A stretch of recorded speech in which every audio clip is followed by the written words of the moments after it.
राधे राधे दोस्तों। आज हमारे नटखट कान्हा जी का जन्म दिवस है। हमारे कान्हा जी जिनका जन्म दिवस हर घर में धूमधाम से मनाया जाता है। इस दिन घर का हर बच्चा कान्हा बनकर अपनी बाल लीला दिखाता है। तो बोलिए कृष्ण कन्हैया लाल की जय। आज आपको कान्हा जी की ये कथा सुनकर ऐसा लगेगा कि कान्हा जी साक्षात हमारे घर में विराजमान है।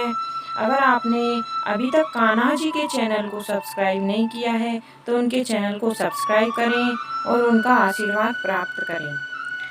द्वापर युग में भाद्रपद कृष्ण अष्टमी तिथि को आधी रात को मथुरा के कारागार में वसुदेव की पत्नी देवकी के गर्भ में भगवान कृष्ण ने जन्म लिया था।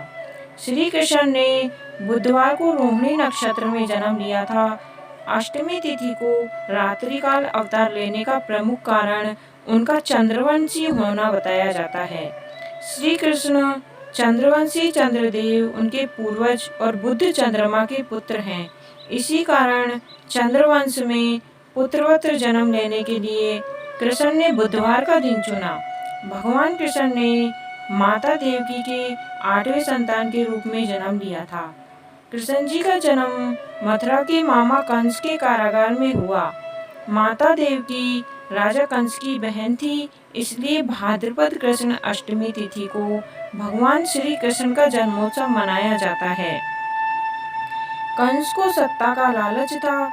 उसने अपने पिता उग्रसेन की राजगद्दी छीनकर उन्हें जेल में बंद कर दिया था और स्वयं को मथुरा का राजा घोषित कर दिया था। राजा कंस अपनी बहन देवकी से बहुत प्रेम करता था। उन्होंने अपनी बहन का विवाह वासुदेव से करवाया था, लेकिन जब वह देवकी को विदा कर रहा था तभी एक आकाशवाणी हुई कि देवकी का 8वां पुत्र कंस की मौत का कारण बनेगा। यह सुनकर कंस डर गया।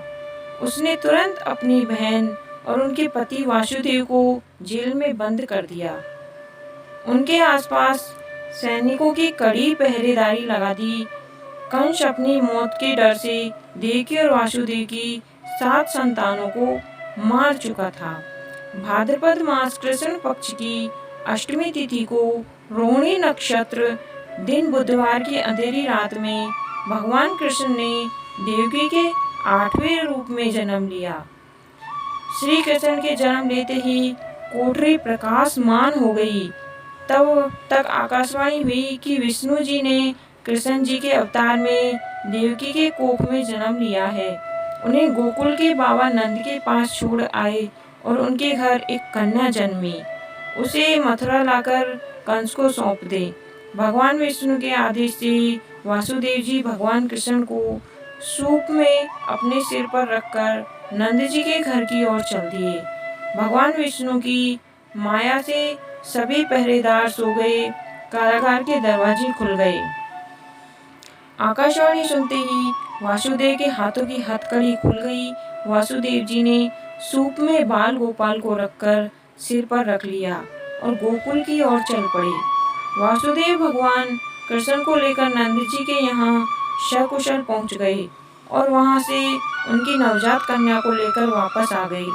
जब कंस को देवकी के 8वें संतान के जन्म की सूचना मिली, वह तत्काल कारागार में आया और उस कन्या को छीनकर पृथ्वी पर पटकना चाहा, लेकिन उस कन्या उनके हाथ से निकलकर आसमान में चली गई। फिर कन्या ने कहा, हे मूर्ख कंस, तुझे मारने का वाला जन्म ले चुका है और वह वृंदावन में पहुंच गया है। वह कन्या कोई और नहीं, स्वयं योग माया थी। बाबा नंद और उनकी पत्नी माँ यशोदा ने कृष्ण जी का पालन पोषण किया। राजा कंस ने कृष्ण जी का पता लगाकर उन्हें मारने की खूब कोशिश की, लेकिन कंस की सारी कोशिशें विफल हुई और कृष्ण जी को कोई नहीं मार सका। अंत में श्री कृष्ण ने कंस का वध किया। राजा उग्रसेन को फिर मथुरा की राजगद्दी सौंप दी गई। इस तरह से जन्माष्टमी के व्रत कथा पूरी हुई। भगवान श्री कृष्ण जन्माष्टमी के दिन व्रत रखने से संपूर्ण इच्छाओं की पूर्ति होती है। इस दिन विधिवत पूर्वक यशोदा नंदन की पूजा करने से सुख समृद्धि का आशीर्वाद मिलता है। वहीं जिन दंपतियों को संतान की चाह है, उन्हें जन्माष्टमी के दिन लड्डू गोपाल की उपासना करनी चाहिए। ज्योतिषाचार्य के अनुसार इस वर्ग विशेष ग्रह नक्षत्र होने की वजह से जन्माष्टमी को काफी शुभ माना जा रहा है। साधना करने के लिए श्री कृष्ण के भक्तों के लिए यह बहुत महत्वपूर्ण समय है। वैसे तो हर जन्माष्टमी शुभ होती है और श्री कृष्ण भक्तों के सारे दुख हर लेते हैं, लेकिन अगर आप विशेष काल और विशेष नक्षत्र में भजन कीर्तन के साथ श्री कृष्ण कथा व लीला का अमृत पाठ करते हैं तो इससे भगवान कृष्ण प्रसन्न होंगे। तो कहानी सुनने वाले और सुनाने वाले सभी का भला हो, आपकी सभी मनोकामनाएं पूर्ण हो। और अगर आपने अभी तक मेरे चैनल को सब्सक्राइब नहीं किया है तो मेरे चैनल को सब्सक्राइब करें। धन्यवाद। आपका दिन शुभ हो।